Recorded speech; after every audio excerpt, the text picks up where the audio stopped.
Boa noite para todos, esse é o programa Militão e Militão, começando aqui pela rede TV CNT Tropical, inclusive na Brasília e Belo Horizonte o programa também. E no programa de hoje, vamos conversar com o Luiz Rauli, né, da Fomento Paraná, que sempre está no programa também comentando sobre atualidades. Como vai, Luiz? Tudo bem? Boa noite, Marcelo. Boa noite a todos os amigos. Sempre uma alegria estar aqui, Marcelo. A Rede Globo, Luiz, lançou uma campanha para as pessoas gravarem um vídeo dizendo o que elas esperam que aconteça, né? Exatamente. Na horizontal. Já tem que ser, né? Senão não aceita lá. E você, o que você espera? Marcelo, eu acho que a grande maioria, se não a totalidade dos brasileiros, né? Mudança.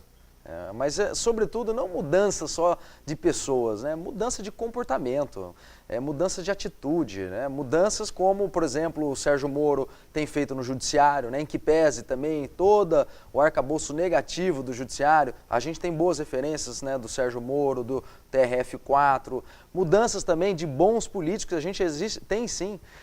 Eu espero, na verdade, Marcelo, o fim da oclocracia, que é a democracia dos piores, oclocracia, né? Todos os três regimes de governo têm a sua degeneração, e a degeneração da democracia se chama oclocracia. É quando as pessoas deixam de acreditar nos políticos e nas instituições e passam a se deixar valer por convicções, por achismos, né, por fake news, e isso dá espaço para os mentirosos, para os populistas virem à tona e tomarem o poder. E isso tem causado impacto negativo, é muito mais do que negativo, principalmente na minha geração, na nossa geração, nos jovens, no futuro desses jovens que vão vir a ser a população economicamente ativa daqui a alguns anos, né? Você sabe que hoje o desemprego, para quem tem de 14 a 29 anos, beira 27%.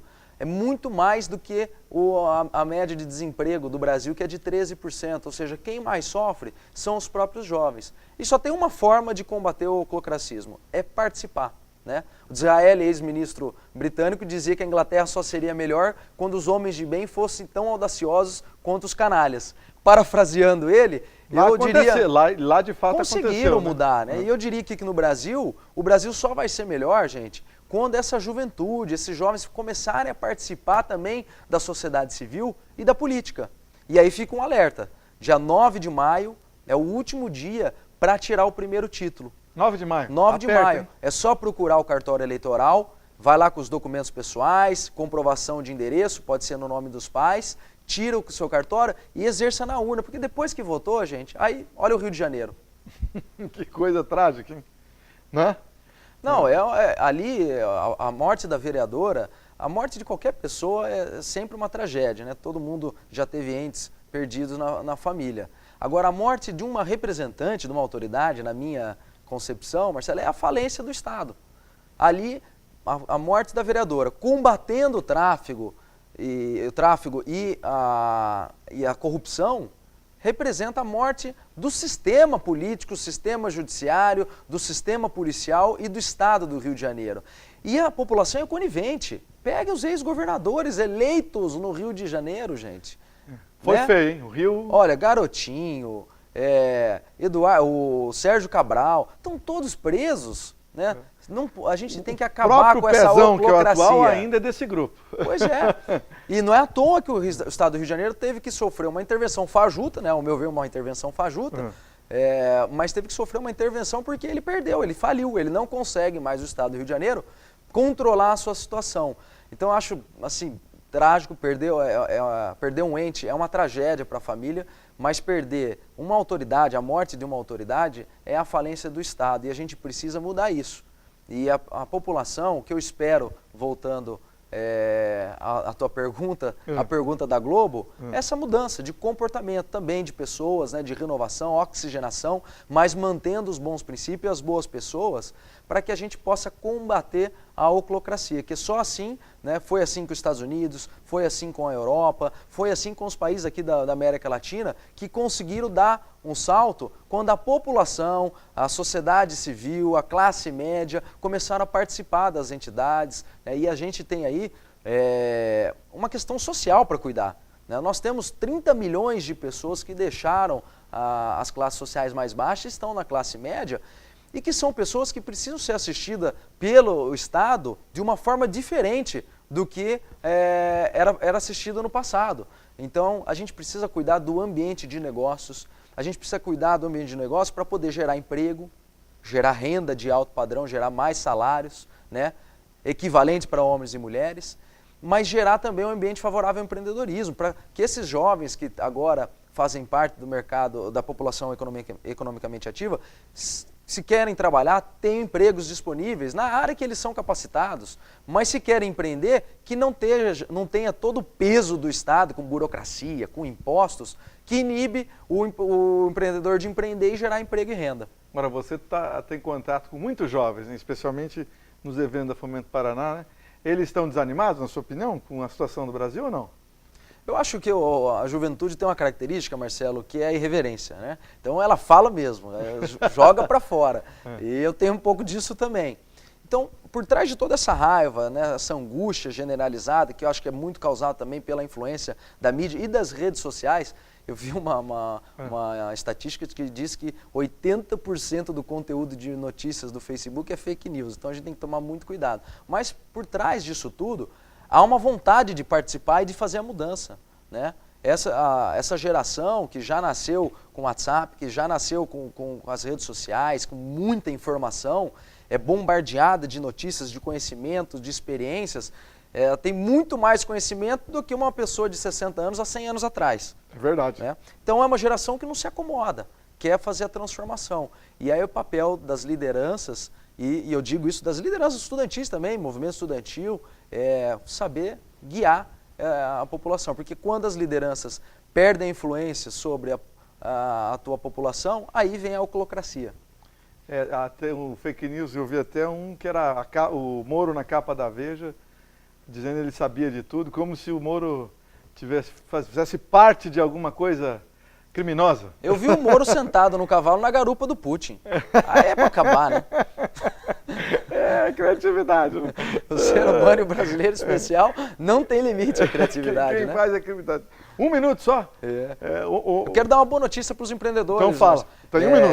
Essa semana eu participo do FOPEM, que é o Fórum Permanente da Micro e Pequena Empresa, que é um ambiente para se discutir políticas públicas para as micro e pequenas empresas. Eu tive a felicidade de levar a novidade de que na semana passada foi aprovado na CCJ a criação de 3 fundos que o governador mandou por mensagem para a Assembleia Legislativa, que é o Fundo de Capital de Risco, FCR, para investir em startups, o Fundo FIME, Fundo de Inovação para Micro e Pequena Empresa, um fundo para apoiar eventos e estruturas que ajudem o ecossistema de inovação, e o FAG, Fundo de Aval Garantidor para Micro e Pequena Empresa, para sanar uma das grandes dores dos micro e pequenos empresários, na hora de pegar um crédito que eles precisam, dar a garantia. Então o governador mandou essa mensagem para a Assembleia, parabéns aos deputados, principalmente aos meus amigos deputados relatores, Paulo Litro, Tião Medeiros, e agora vou pedir perdão, esqueci qual que era o terceiro relator, mas na próxima semana a gente vem aqui dar as devidas referências, que conseguiram relatar e aprovar esses 3 fundos que vão ajudar no ambiente de negócio, na geração de emprego e renda.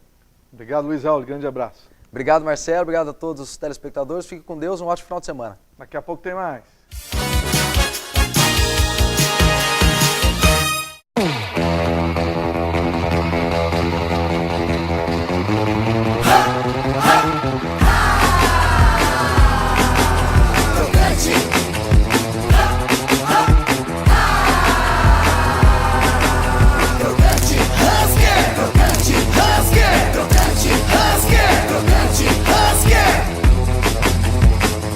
Husker, a batata deliciosamente crocante. Husker. O Ateliê de Delícias Hashimitsu é a melhor doceria de Londrina. Agora com 6 lojas espalhadas pela cidade, inclusive no Shopping Catuaí. E sempre com uma linha completa de produtos irresistíveis. Venha conferir.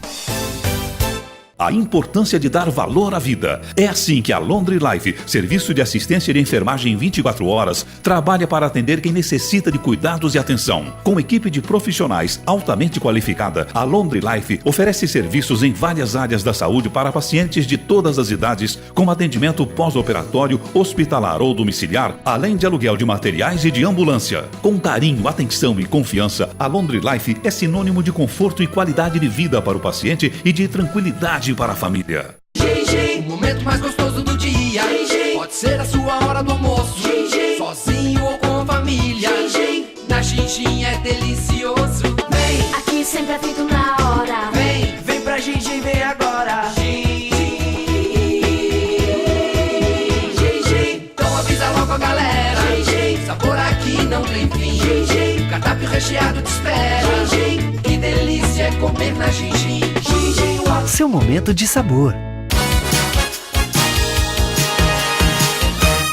Estamos de volta com o programa Militão e Militão aqui pela rede CNT Tropical. Olha, de 5 a 15 de abril, a Expo Londrina 2018, com muitas coisas interessantes. Inclusive, nós vamos conversar hoje sobre isso com Arnoldo Bulli, que é comentarista aqui do programa Militão e Militão. Antes tem a dica de inglês da FD English. Hi guys, I'm Dora and this is FDTV. Nós trazemos dicas de inglês bem práticas e sem blá blá blá. Eu sei que muitas vezes parece que o jeito de falar as palavras em inglês tem nada a ver como eles estão escritos. Isso porque existem letras que não pronunciamos. Vamos ver alguns exemplos? Knee, no, knife, knock. Nessas palavras, por exemplo, nós não pronunciamos a letra K antes do N no começo da palavra. Todas elas começamos com som de N. Knee, no, knife, knock. Agora vamos ver em frases. Do you know how to use a knife? I hurt my knee. Just knock on the door. Não esqueça de não pronunciar a letra K antes do N no começo da palavra. Você tem outros exemplos? Thanks for watching. See you next time. Essa foi a dica de inglês com a FDTV. Como vai, Bulli? Tudo bem? Boa noite, Marcelo. Boa noite aos telespectadores. Estamos aí de volta ao programa, Marcelo. Já acabou a colheita lá na propriedade, não? Nós e grande parte dos produtores, né, que plantaram aí estão encerrando as suas colheitas aí no Paraná e no Brasil. E no comecinho, Marcelo, deu um pega lá por causa da qualidade, né, da colheita. E agora, no final, né, ela deu uma equilibrada. Né? Então, quer dizer, no comecinho foi muito prejuízo, a gente ia fechar no vermelho e agora no final, né, estabilizou. Isso é o grande problema do produtor rural, do agricultor. Ele fica dependendo dos intempéries, né, da variação climática para ter uma boa produção. Então nós lá, graças a Deus, fechamos no azul, mas não é questão... Muita gente acha, pô, o pessoal planta, né, e vai colher muito. Não é não. Isso aí você tem que fazer na ponta do lápis, a conta, e geralmente ela não fecha. Tem ano que o produtor rural, o agricultor, né, ele tem uma negativa na produção. Não é questão dessa situação, né, agora que passou. Final do ano teve o veranico, né, Marcelo? Quem plantou cedo, né, teve uma produção muito baixa. Quem já plantou do meio para frente ali em relação à janela de tempo da soja, né, e do milho também, acertou. Teve uma produção boa. Por falar em produtor rural, os produtores rurais, aliás, um número bom de produtores rurais brasileiros, estão de malas prontas para Brasília, e o endereço é o Supremo Tribunal Federal, é isso? Que vai votar a questão do fundo rural. Vocês querem que acabe esse imposto, né? Exatamente, Marcelo. A gente prefere aí que o governo encerre e enterre de vez a questão do fundo rural, porque perdeu o fim na verdade, o fundo rural foi criado até para os empregados das empresas, né, agrícolas, né? E hoje ele está sem essa finalidade, tendo em vista que hoje o produtor rural paga ISS, paga imposto, né? Então, diversas situações aí em que corrobora aí e bate de frente em relação à bitributação do imposto. Então, o fundo rural hoje, para o produtor rural, nós que atendemos a assessoria jurídica, também diversas empresas aí, nós acreditamos que o fundo rural hoje, né, ele é anticonstitucional, Marcelo. E, portanto, você vai estar lá também, mas tem mais gente aqui que vai, né? Então... Para essa votação em Brasília. Dia 3, né? Essa votação não, para esse julgamento, né? Esse julgamento, inclusive, é a união dos produtores rurais do Brasil, né? Isso aí foi capitaneado lá pelo nosso amigo Naban Garcia, que é o presidente nacional da UDR, e juntamente com nós aqui no Paraná, o Paulinho Vilela, o seu Hélio Turquino, né? Eu também. Nós estaremos lá em Brasília defendendo os interesses do produtor rural. Quero agradecer aqui, inclusive, a Sociedade Rural do Paraná, ao qual eu sou diretor lá, né, na entidade, e que vai apoiar abertamente também o fim do fundo rural em Brasília, né? Inclusive tem um vídeo, Marcelo, que fala sobre isso, né? O vídeo sobre esse apoio, nas redes sociais. O apoiamento da Sociedade Rural do Paraná, né, indo para Brasília. Está nas redes sociais, inclusive na oportunidade a gente vai passar o vídeo, né, para vocês verem, né, que nós estamos unidos, né, nesse propósito aí de enterrar o fundo rural, né, Marcelo? Quanto custa para vocês o fundo rural? Marcelo, hoje o fundo rural ele teve a casa dos 2,7%, hoje está na casa do 1%, mas para o produtor rural, que nem eu tinha falado, nós temos diversas situações dentro da propriedade rural. Hoje o produtor eficiente, que faz uma colheita boa, que produz ali, ele tem uma renda, né, líquida ali, em torno de 5%. É claro que é tudo ligado à questão climática. Se choveu bem, ele vai ter uma colheita boa. Se choveu demais, né, ele vai ter uma colheita ruim. Se não choveu, pior. Então, quer dizer, são todas situações que envolvem, né, aí o produtor rural. Então, o produtor pode se preparar, fazer uma boa fertilização do solo, um bom acompanhamento de insumo, né, em relação a herbicida, fungicida, mas se não chover, né, ele põe tudo isso a perder. E tem outra, Marcelo, o banco cobra, né? Então vai ter que pagar. Né? Quando você fala em torno de 1%, é 1% sobre o que é comercializado da safra. Exatamente. Tudo que saiu da propriedade rural, entre gado, parte agrícola, né, tudo isso é contabilizado lá. E nós, produtores rurais, nós honramos isso, né? Nós pagamos certinho, né? E é isso que a gente não acha justo, fazer a bitributação. Cobra de um lado e cobra do outro. Aí fica difícil você fechar aquela soma no azul, né, Marcelo? É 3 de abril que vocês vão estar lá em Brasília? 3 de abril a gente chega, né? A manifestação vai acontecer às 13 horas do dia 4 de abril, ela se inicia às 13 horas do dia 4 de abril, se encerra no final da tarde, né? É claro que vai ter alguns políticos da bancada ruralista que estarão lá defendendo, porque é o seguinte, não é aqueles que falam porque eu sou da bancada ruralista para se promover politicamente, negativo. São pessoas que realmente estão lá com o intuito de defender os interesses do homem do campo. Então, na BAN já identificou, nós estamos com uma lista lá de alguns políticos só, Marcelo, que vão subir ao palco, vai ter um palco montado na frente do Supremo, e esses políticos escolhidos a dedo por nós que vão falar em nome do homem do campo, para acabar com esse fundo rural de vez, Marcelo. É verdade.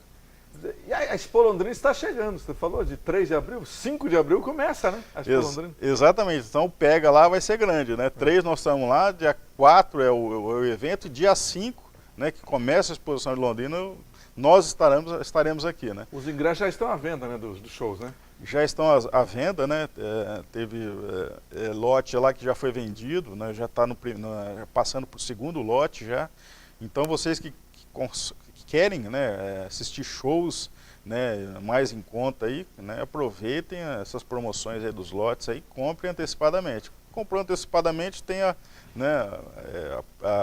você pode ir mais, claro, com o valor mais agregado aí do ingresso e participar do evento, né, Marcelo?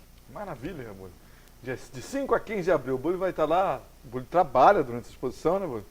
Né? Os diretores da Rural, isso. É um momento que eles têm que trabalhar, não tem jeito. Exatamente, né? O salário nosso lá é muito bom, por sinal, né, Marcelo?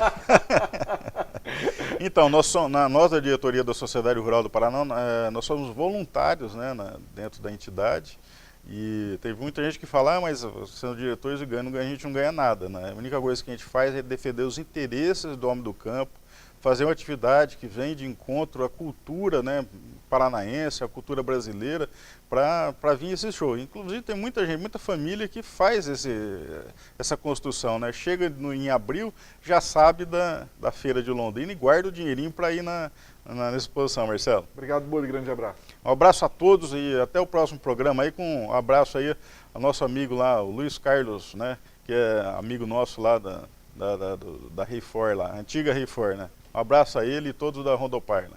Grande abraço, boa noite para todos.